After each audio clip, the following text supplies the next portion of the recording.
in all honesty, at times it's not necessary answering back to people that you know that are sick.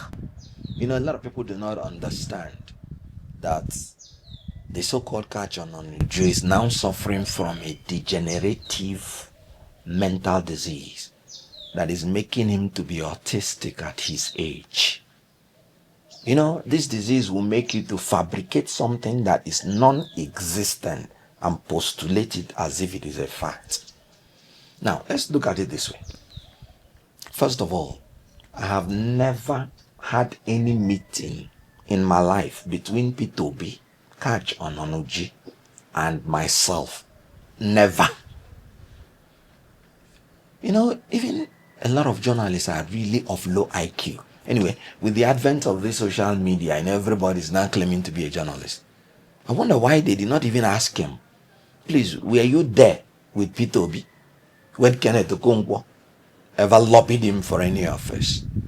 Because I have never lobbied P2B for any office whatsoever. So I wonder what brought such fabrication.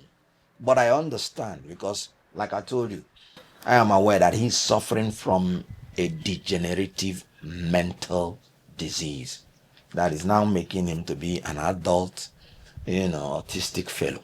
Now, let me ask you, is it not ridiculous? Somebody is already a presidential spokesperson, and you said he went to the same person that he is speaking for to lobby to be a publicity secretary of a failed political party, because he said after the election, not even before the election. He said after the election. Does it make sense? Now, who is that person that want to go and lobby the person you're already serving for another post of a lower quality? Let me ask, please, being a presidential spokesperson and being the publicity secretary of a failed political party, which one is greater? No, if you check this government now, which one is higher? And somebody sat down and fabricated something, and people are even listening to him. Okay, now let's even listen to that Katch Ononuju interview. In that same interview, he said he was the one who brought Hope Uzodinma to contest for election. Can you imagine a rat like that? An old horse like Hope Uzodinma. Meanwhile, Hope Uzodinma is APC. He said he's still a member of PDP, meaning he was playing double APC, PDP. And he said he worked for P2B. That's Labour Party. So Katch Ononuju alone is with APC, PDP, Labour Party at the same time. And you're listening to such political job. Now, he said Kenneth Okonkwo met them. Met you where? Because you were never, from your own analysis, you were never a member of Labour Party. Met you where? And you can imagine such empty barrel that is making the most noise, saying he was part of it that formed the obedient movement. Can you imagine? He does not even understand what the movement is. Otherwise, he wouldn't even say he was part of the one that formed the obedient movement. Was an organic movement that sprang up on its own, growing up everywhere because of the dissatisfaction of the people against the existing order.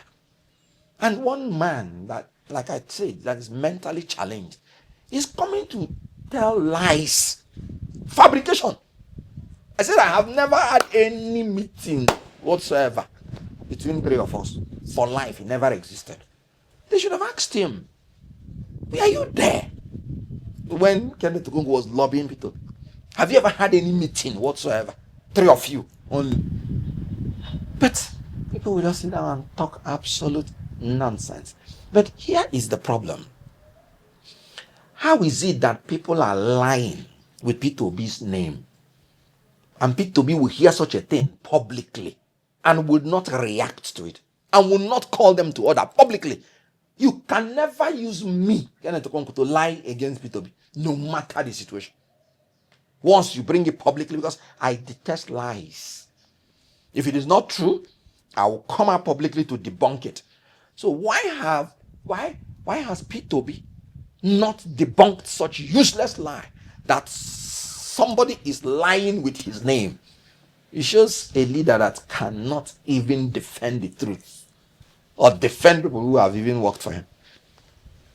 Katch, Ononuju, these are the kind of problems that P2B has, attracting even strict urchins, classless strict urchins. So we will buy you there. I saw another classless strict urchin of the cookie, so cookie level, not a cookie. All those rabies infested, dogs that anything you do, because they are ill-bred, they are very ill-mannered, ill-tempered, street urchins. These are kind of followers that he's attracting now. Okay, we buy you there. We will buy you. What was that? What's so we will buy you there? I don't know what it is. But this, can you imagine?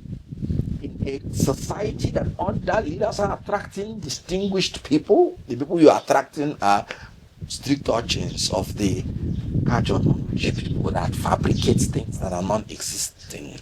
If there is anybody who is a political jobber, who is eating from both PDP, APC, LP, is Katch Ononuju.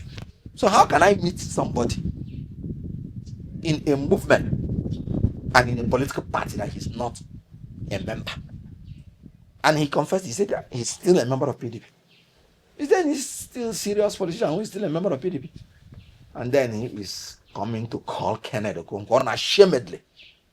Please, there is nothing wrong whatsoever in lobbying for any political post if you're a politician. So if I lobbied for any, I'll be bold enough to say I lobbied for this post. It's not a crime. What is wrong with it? When I left Labour Party, I was bold enough to speak out on the reason that I left Labour Party. I said, look, anarchy is going to come into this party because people who are supposed to take decision have refused to take decision.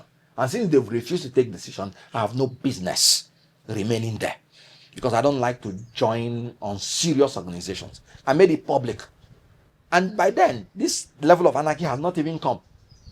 Meaning people now know that I'm saying the truth. So do you think it is giving up being a presidential spokesperson? I gave it up. I didn't have any political party. I didn't have any politician for months. And I said, if there's no new arrangement, no new alignment, no new coalition that will give Nigerians alternative and that can give the ruling party a run for their money, I will not be part of 2027. And somebody is saying you went to lobby for publicity secretary of a failed political party. Let me tell you the closest I came to about leadership of Labour Party. There is a member of the House of Representatives, and he's still alive now.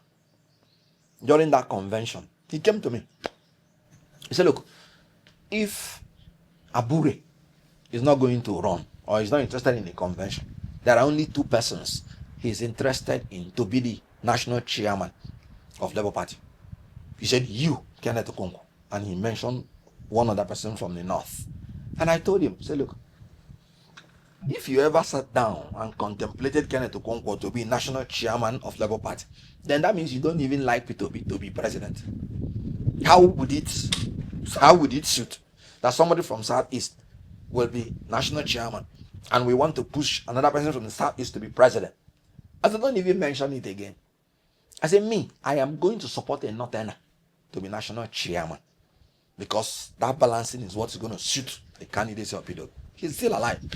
So if I rejected even the idea of being a national chairman, then somebody who thinks he wants to trend with the name of Kenneth Okonkwo, the big cheap name, will now come to say that me lobbied for publicity secretary of a failed political party.